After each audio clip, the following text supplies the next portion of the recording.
Ce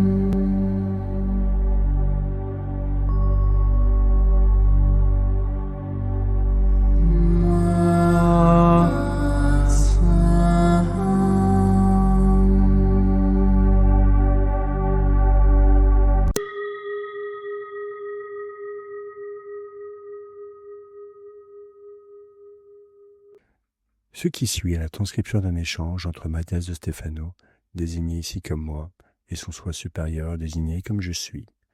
Dans cette capsule, la voix masculine incarnera le moi, tandis que la voix féminine représentera le je suis. Cette conversation, intitulée « Animal », a été réalisée le 26 juillet 2021. Si la flore, le monde végétal, est la conscience du monde manifestée sous forme de réseau, quelle est alors la conscience de la faune? C'est le groupe auquel tu appartiens, Animalia. On appelle faune. Toutes les créatures dont s'occupe faune. Tu t'en souviens? Le demi-dieu Pan, le faune avec son énergie espiègle et chaotique. Il était le représentant de la fertilité, de la reproduction, incitant au plaisir de la vie. C'est pourquoi il était considéré comme le gardien de la nature animale. Car les animaux sont ceux qui sont mus par ses plaisirs et ses besoins fondamentaux, qui sont la nourriture, le sommeil et la reproduction. Les attributs du faune représentent le règne animal, les émotions les plus primaires, le besoin d'assouvir les plaisirs fondamentaux, la continuité de l'existence par la reproduction, la quête incessante de nourriture, ainsi que le repos et les loisirs sous forme de jeu. Fondement de la joie, mais aussi un esprit chaotique qui se nourrit de la peur et de la terreur, même si vous avez tendance à associer tous ces éléments à des aspects inconscients, il recèle également une essence consciente, car tout ce qui a été mentionné constitue l'âme. Ou, pour le dire autrement, l'anima. Animal est la qualité de posséder une anima, dont l'adjectif est animé, et le verbe animer. Les choses animées sont celles qui bougent, qui vibrent, qui respirent. L'âme, du latin animae, décrit la qualité d'un être vivant de se déplacer dans l'espace, de posséder une vie active. La qualité de posséder une âme, c'est posséder le don du mouvement, quelque chose d'intrinsèque à tout être vivant animal, et qui, dans la religion, a été séparé du corps, comme quelque chose d'extérieur, emprisonné dans la matière. Bien sûr, on a considéré que l'âme est quelque chose de céleste, qui entre dans un corps, la prison de l'âme, et que la mission de l'âme est de s'en libérer pour retourner au ciel. Cette vision n'est pas naturelle, mais mentale et fondée sur la croyance que l'essence provient d'un plan supérieur, et que la nature n'est rien d'autre qu'un monde construit comme une punition, conçu par le diable. Ainsi, les religions qui cherchent à s'élever vers les cieux, en quittant ce monde, ont instauré la tradition, la croyance, selon laquelle l'âme doit se libérer du corps, alors qu'en réalité, l'âme est le mouvement du corps. C'est l'énergie qui lui permet d'être ce qu'il est. Le corps n'emprisonne pas l'âme. C'est l'âme qui donne un sens au corps, qui le constitue, car sans âme, les atomes ne s'uniraient jamais pour former une structure. Bien sûr, c'est logique. Vu sous cet angle, tout est mouvement. Tout a une âme. Malgré cela, les anciens ne considéraient pas les plantes, les minéraux et les champignons comme des êtres dotés d'une âme, car ils ne bougeaient pas. La vie en mouvement était connue des Grecs sous le nom de zone, d'où proviennent les mots zoologie et zoo, qui donnent leur sens au mot animal, où englobe ce groupe d'êtres vivants. Mais il faut remonter aux premiers êtres qui ont commencé à bouger pour reconnaître leur rôle dans le monde. Lesquels?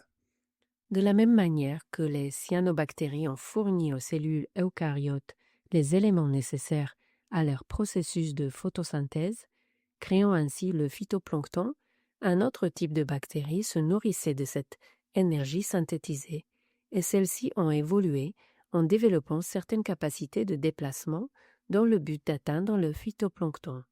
Et c'est ainsi qu'est apparu le zooplancton, n'est-ce pas? Exactement, signifiant animaux errants, zone, planctos, car tout comme les microalgues, ces minuscules créatures se déplaçaient au gré des courants, emportées par l'océan, voyageant aux côtés des minuscules algues. Et en les mangeant. Le zooplancton dépend directement du phytoplancton, car c'est sa principale source d'énergie. Et même si certains ont commencé à phagocyter d'autres êtres du monde zoologique, l'énergie initiale provient toujours des plantes. Par conséquent, sans plantes, les herbivores meurent, et sans herbivores, les carnivores meurent. C'est pourquoi les premiers animaux à avoir existé dans les océans se sont consacrés à la chasse aux plantes aquatiques. Ils faisaient tous partie d'un groupe appelé protozoaires. Ceux-ci constituent la base et les premières formations d'organismes unicellulaires, eucaryotes, hétérophages, c'est-à-dire qui se nourrissent d'autres êtres vivants.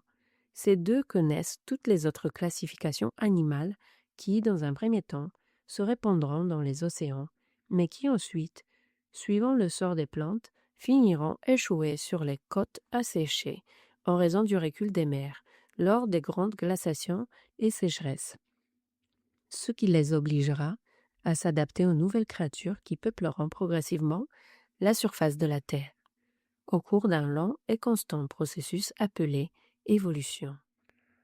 L'évolution des espèces. Mais bon, tout le monde ne croit pas en Darwin et en sa théorie de l'évolution. Eh bien, ça donne matière à discussion, parce que croire ou ne pas croire à l'évolution, c'est déjà là le gros problème. L'évolution n'est pas une question de croyance, c'est une question de fait. Le terme évolution vient de ex volvere tio, c'est-à-dire l'action de sortir pour tourner en rond, ce qui implique l'idée que les organismes sortent d'eux-mêmes en traversant des cycles qui les transforment. Tous les êtres vivants de la planète se sont développés au fil de cycles climatiques, de croissance et d'adaptation, et ce sont là des faits vérifiables.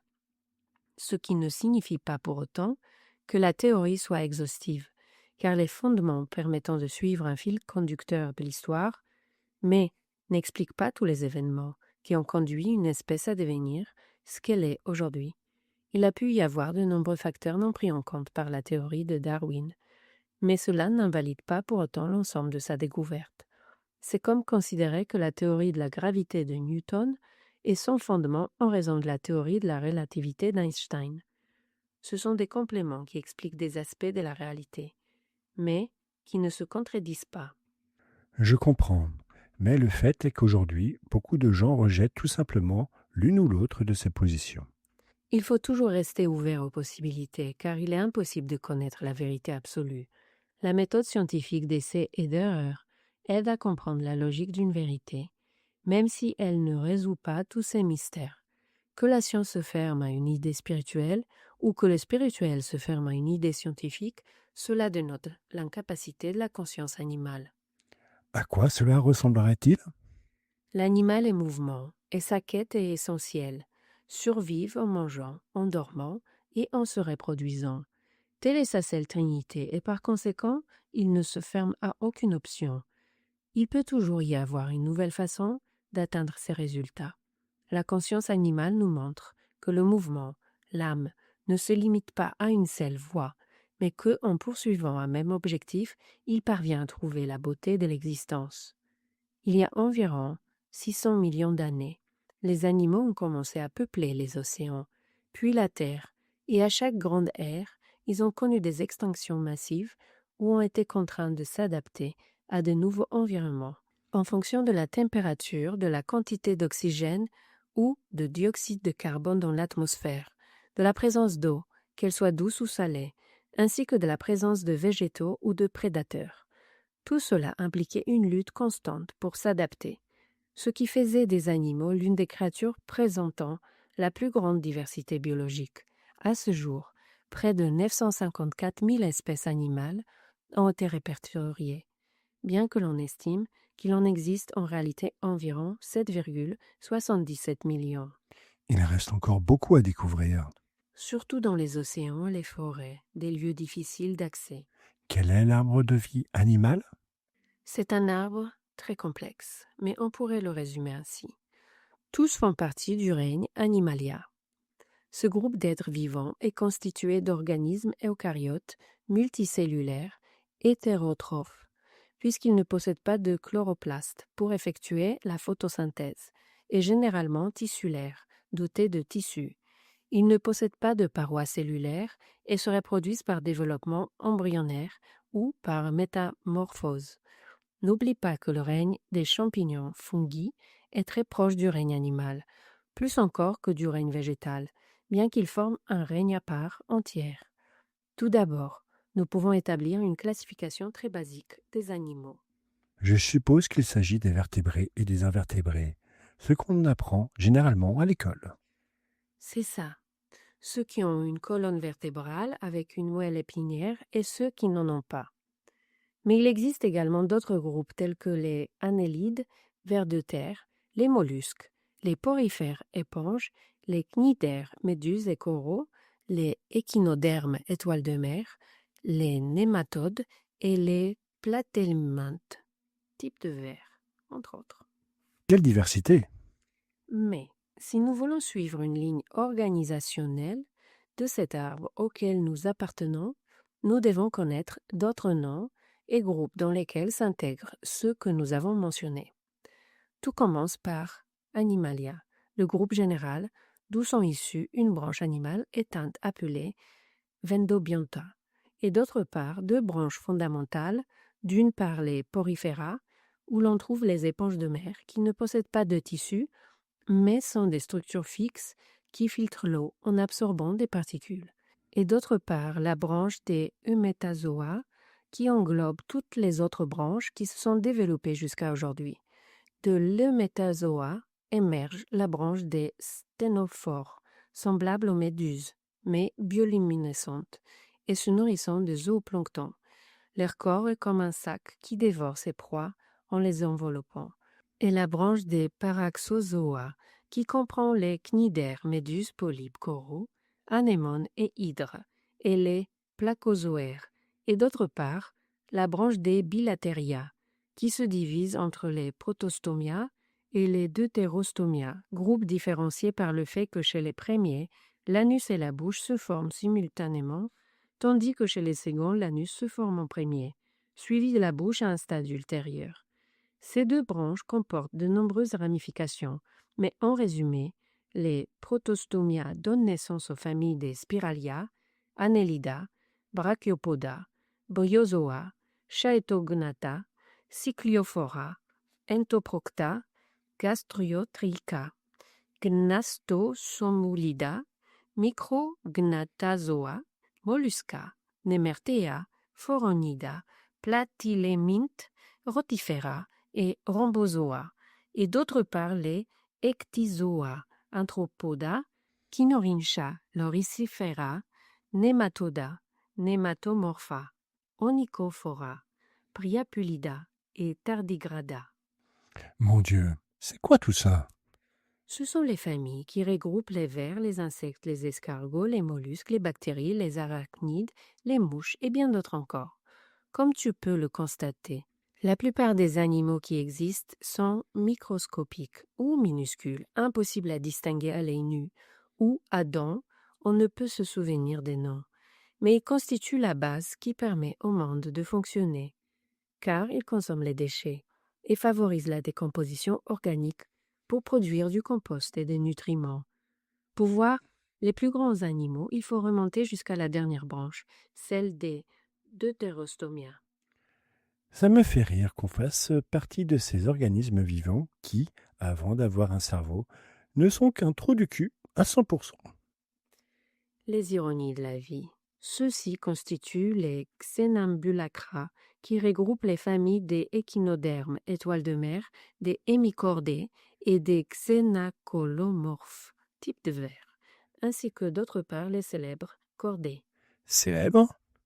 où sont regroupés tous les grands animaux et tous ceux qui possèdent une corde, c'est-à-dire un système nerveux central relié par une moelle épinière. On trouve parmi les chordata les mammifères, les oiseaux, les reptiles, les amphibiens et les poissons, tandis que dans les autres familles, on trouve les mille pattes, les arachnides, les insectes, les crabes, les escargots, les poulpes, les vers de terre, les vers, les méduses et les coraux, ainsi que dans un troisième groupe distinct, les éponges, comme nous l'avons dit, C'est un règne très complexe. dont tu fais partie. Comme nous l'avons dit, c'est la conscience animale qui te pousse à t'adapter, à évoluer, à te déplacer à travers le temps et l'espace, à développer différentes attitudes qui nourrissent ton esprit. Le règne animal comble d'expériences un esprit qui a besoin de vivre. Mais nous avons tendance à associer l'animalité aux instincts qu'il faut transcender, qu'il faut laisser derrière soi.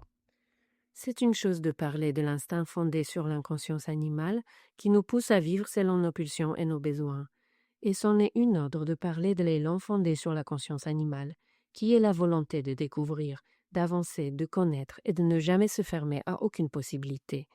Il est fondamental que tu comprennes la raison d'être des instincts inconscients de ta part animale, ceux qui sont régulés par le cerveau le plus mécanique, le cerveau reptilien, qui cherche à assouvir les plaisirs par le biais du système nerveux. Ce niveau maintient tout le monde dans une réalité animale, mais cela ne signifie pas que le règne animal soit uniquement inconscient.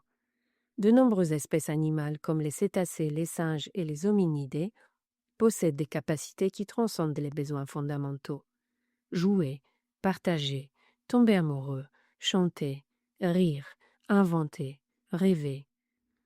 Tout cela ne figure pas sur la liste des besoins inconscients de l'animal, mais relève de l'éveil de la conscience animale. Explorer, chercher, découvrir, connaître. Alors, ce ne sont pas des attributs humains, mais animaux, mais du point de vue de la conscience. Waouh! C'est pourquoi tu ne peux pas être un humain conscient si tu n'as même pas intégré ta conscience animale, en la rejetant, en te croyant supérieur au règne auquel tu appartiens. Je comprends mieux maintenant qu'au sein du règne animal, il existe également l'inconscience et la conscience. La première cherche à survivre avec des émotions de peur et de colère, en assouvissant la faim, le sommeil et la libido, tandis que la seconde cherche à vivre avec des sentiments d'amour et de plénitude, en s'épanouissant dans le partage, le rêve et l'amour. La conscience animale est celle qui unit le monde en une grande famille. Cela me donne à réfléchir, devrions-nous être végétaliens? Le végétalisme est un concept philosophique issu du végétarianisme, dans lequel les humains conscients considèrent que la consommation, l'utilisation ou la commercialisation de tout animal ou produit dérivé relève de l'esclavage. Contrairement au végétarisme qui définit une personne comme quelqu'un qui consomme des légumes ou des produits laitiers mais ne mange pas d'animaux, ni quoi que ce soit ayant entraîné la mort, le véganisme défend les droits des animaux à ne pas être contraints de travailler, comme par exemple forcer les poules à pondre des œufs ou la vache à être traitée. Cela s'explique principalement par les abus commis par les entreprises humaines à l'encontre de ces animaux, traités comme des produits et non comme des êtres vivants. Le véganisme est une culture de la conscience humaine concernant les droits fondamentaux de tous les êtres vivants et non un simple régime alimentaire. Et faut-il l'être? On ne doit jamais être quelque chose. C'est un état auquel on parvient par consensus social, comme lorsqu'on a décidé d'abolir l'esclavage ou l'apartheid. À terme, la majorité des humains se rendra compte que traiter les animaux comme des objets est dégradant et contraire à ce que signifie être humain, et les droits des animaux seront mis sur un pied d'égalité avec ceux des humains. Cela ne signifie pas que l'on ne puisse pas manger d'animaux. De nombreux corps humains ont encore besoin de se nourrir de produits d'origine animale, pour de nombreuses raisons, qui vont au-delà de l'aspect nutritionnel.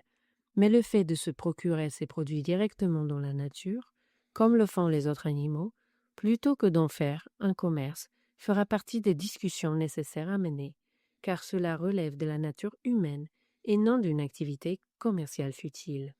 Je comprends. Je consomme encore des produits d'origine animale, car j'ai le sentiment d'en avoir besoin. Mais je suis convaincu qu'il existe d'autres façons de les consommer, qui n'impliquent ni la souffrance animale, ni son asservissement.